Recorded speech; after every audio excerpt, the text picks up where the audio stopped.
फुलेंचं मी केलेलं की देव फुले जर ट्यूसडे झालं तर कसं होईल. यावेळेस थोडा चेंज आहे का आता पण युनिट 3चं कन्स्ट्रक्शन बघून आलो पुढच्या वर्षी ते चालू आहे. तर त्यासाठी राज ठाकरेंनी व्यूहरचना केलेली आहे आणि त्यासाठी ते प्रचार करत आहेत. त्यांचं जे शिवाजी पार्कवर भाषण झालेलं भाषण कसं ते फक्त मुद्दे आपले इथे उपस्थित सर्व ॲनालिस्टला माझा नमस्कार.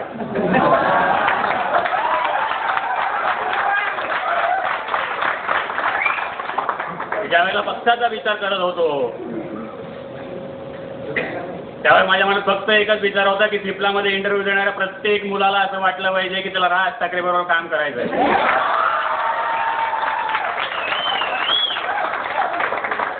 त्याची आई त्याचे वडील यांना असं वाटलं पाहिजे हा राज ठाकरे बरोबर काम करतोय कुठे फुकट गेलेलं नाहीये मुलगा. आज इतके दिवस झाले मी बोलतोय बोलत राहा बोलायला नाही पाहिजे. सांगा ना काय चुकलं माझं. माझ्या ॲनालिस्टची कोणी बाजूच घ्यायला तयार नाही. हा कोणता प्रकार. हे बघा मी जे बोलतो ना मी त्या ॲनालिस्टसाठी बोलतो ना माझ्या एका वाक्यावर संपूर्ण चिपला पाताळगंगाचा एकूण एक ॲनालिस्ट एकवटतो. याचा अर्थ मी जे बोललो ते तो रोज भोगत होता म्हणून मी बोलतो.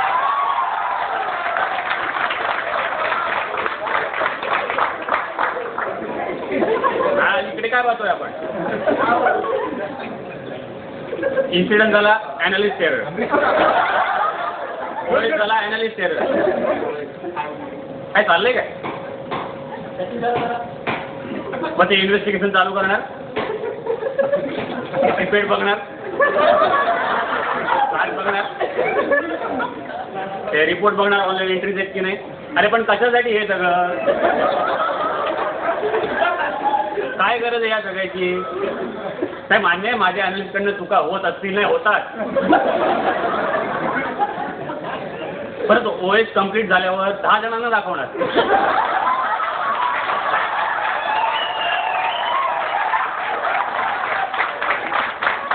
10 जण त्यामुळे 10 मुद्दे काढणार.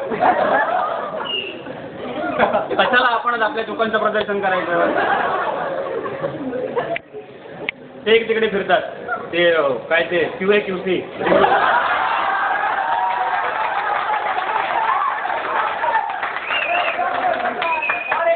आता ते शीट असते आणि पॉईंट काढत फिरतात. एक पॉईंट काढला की चला साहेबांकडे हा कोणता नाही पण पॉईंट काय परवाचीच रिव्ह्यू शीट मी दाखवतो तुम्हाला. माझ्याकडे पुरावा आहे मी पुराव्याशिवाय बोलत नाही. काय रिव्ह्यू शीट मध्ये पॉईंट होता की आर्टिमेटर standard vial found near the balance area. आता हा काय पॉईंट झाला का.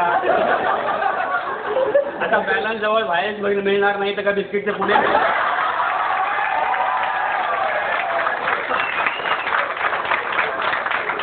टॅबलेट मिळणार नाही तर का लिमलेटचे गोळे मिळणार.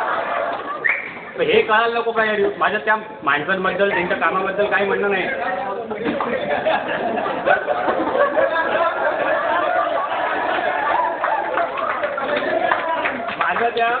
माझं त्या रिव्ह्यूअर बद्दल काही म्हणणं नाही आहे. पण कोणते घेताय पॉईंट तुम्ही. आपल्याकडे एवढे सोफिस्टिकेटेड बॅलन्स आहेत 6 डिजिट बॅलन्स आहेत. माझा ॲनालिस्ट जेव्हा तिथे वेट घ्यायला जातो तेव्हा 5 ते 7 मिनिटं लागतात त्याला वेट घ्यायला एक बॅलन्स स्टेबल व्हायला. मग विचार करा दिवसांना तो किती वेट काढतो. हे पॉईंट घेऊन जाणार नाही साहेबांकडे. तो DT ऑपरेटरचा फॅन गेले 6-7 महिने फिरतच नाही. समजा माझ्या ॲनालिस्टला एका बॅचचा DT करायचा असेल तर त्याला घाम फुटतो. कधी टेम्परेचर रेंजच्या बाहेर जाईल सांगता येत नाही. बरं हा पॉईंट त्यांच्या रिव्ह्यू शीटमध्ये येत नाही कधी. तेव्हा नाही जात कधी साहेबांकडे. त्यांच्या रिव्ह्यू शीटमध्ये पॉईंट काय online entries missing, online check by missing, 5 level missing. आता अख्ख्या लॅबमध्ये एकच 5 लेवलची सिस्टीम आहे. बरं माझा ॲनालिस्ट जेव्हा तिथे 5 लेवल काढायला जातो तेव्हा त्याला अर्धा पाऊण तास वेटिंग करावं लागतं आणि त्यानंतर जेव्हा त्याचा नंबर येतो तेव्हा नेमका त्या प्रिंटरला नाही तर सॉफ्टवेअरला काही येतो.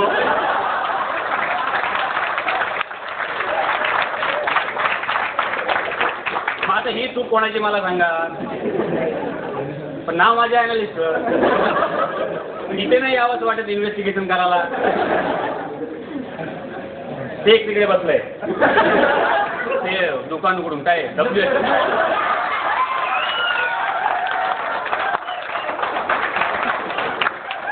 रामेश्वर काय ते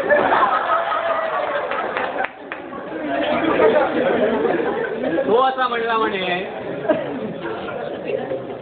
सकाळी 9 ते 10 आणि संध्याकाळी 4 ते 5 याच वेळेस स्टँडर्ड मिळेल, इम्प्युरिटीज मिळतील, अन्यथा मिळणार नाही. हे बरं आहे.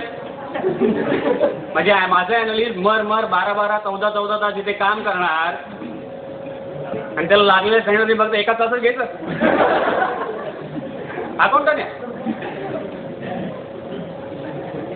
लॅब सपोर्ट सेक्शन म्हणवता ना तुम्ही, मग आता सपोर्ट करता लॅबला. इथे उपस्थित माननीय QC head, lab QA QC head यांच्यासमोर मी सांगू इच्छितो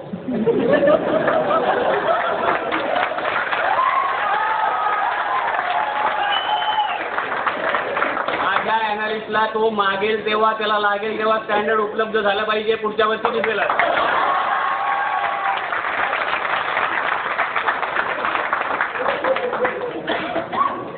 बरं दर 2-3 महिन्यांनी यांचं ऑडिट असतं. काय झालं तरी याची विजिट त्याचं ऑडिट.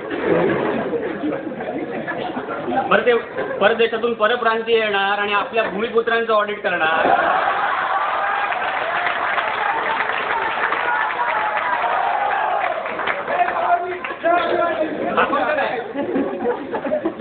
इथून सांगतो, सर्वांसमक्ष सांगतो, जन्माने मराठी असलेल्या माणसाशिवाय कुठल्याही माणसाला ऑडिट करण्यासाठी लॅबमध्ये पाऊल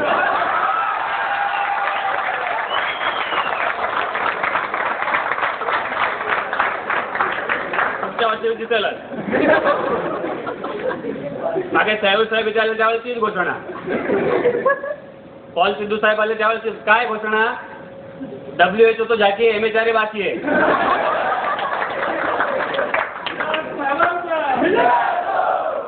MHRA बाकी याचा अर्थ काय होतो की ॲनालिस्ट तुम्हाला रेमटवणं अजून बाकी आहे.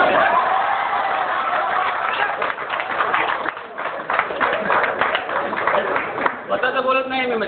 टाइम ऑफिस मधनं माझ्याकडे लिस्ट आहे सगळी. टोटल QC मधले 55% लोक असे आहेत जी रोज 12 तास कामं करतात. हे ऑडिट नसतानाच सांगतोय मी. 30% लोक असे आहेत की 10 ते 12 तासाच्या मध्ये काम करतात आणि उरलेली फक्त 8 तास काम करतात.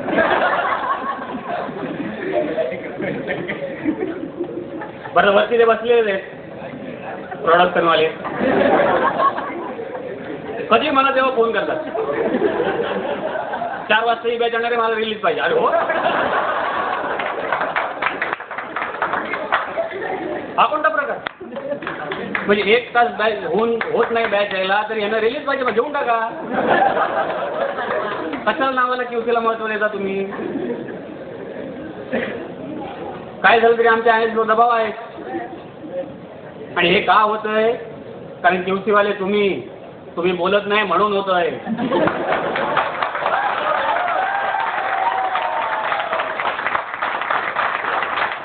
तुम्ही बोलायला लागा, बघा कसे सरळ येतात.